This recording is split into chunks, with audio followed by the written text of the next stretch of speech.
High বন্ধুরা, আজকে তোমাদের একটি গল্প শোনাচ্ছি আমি। এক বৃদ্ধ লোকের এক ছেলে ছিল।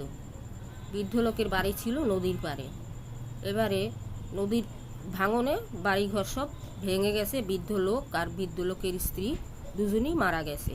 একটা ছেলেটা বেঁচে আছে। এখন অনেক ভিতরে এক ভদ্রলোকের এক বাড়ি ছিল। ওই বাড়িতে ওই ছেলেটাকে নিয়ে নিজের ছেলের মতন মানুষ করেছে। এখন বেশ অনেক বছর হয়ে গেছে, প্রায় 20-25 বছর হয়ে গেছে। ছেলেটা স্বাবলম্বী হয়ে গেছে।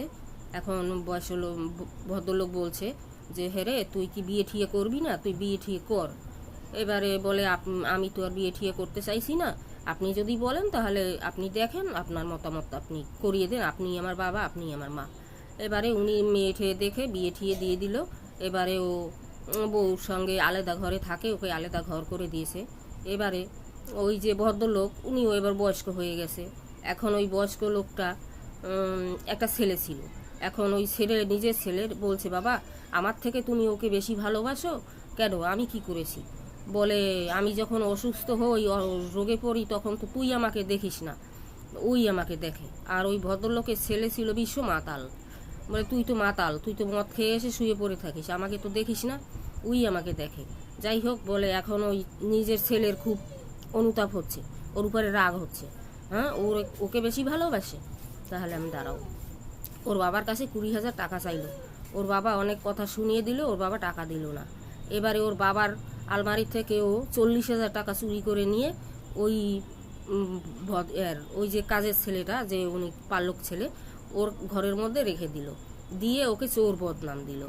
চোর বদনাম দেওয়ার পরে এখন ও তো ওকে কাজেও নিচ্ছে না। ও এবারে কাজ টাজ করতো, কাজে নিচ্ছে না। এখন বউ বলছে, ঘরে তো চাল নেই, কি খাবো, তুমি দেখো না গিয়ে কোথাও কাজ টাজ পাও কি না। এখনও গ্রামে বেরিয়েছে।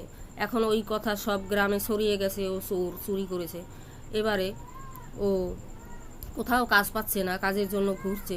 এখন ওই বয়স্ক যে ভদ্রলোক যে ওকে পুষে রেখেছিল, সে ওনার এক বন্ধু ছিল, ওই বন্ধুকে বলল যে দেখো, ওকে একটু কাজ দাও, না ও না খেয়ে মরে যাবে। তারপরে উনি ওকে কাজ দিল। কাজ দেওয়ার পরে ওই বাড়িতে কাজবাজ করছে।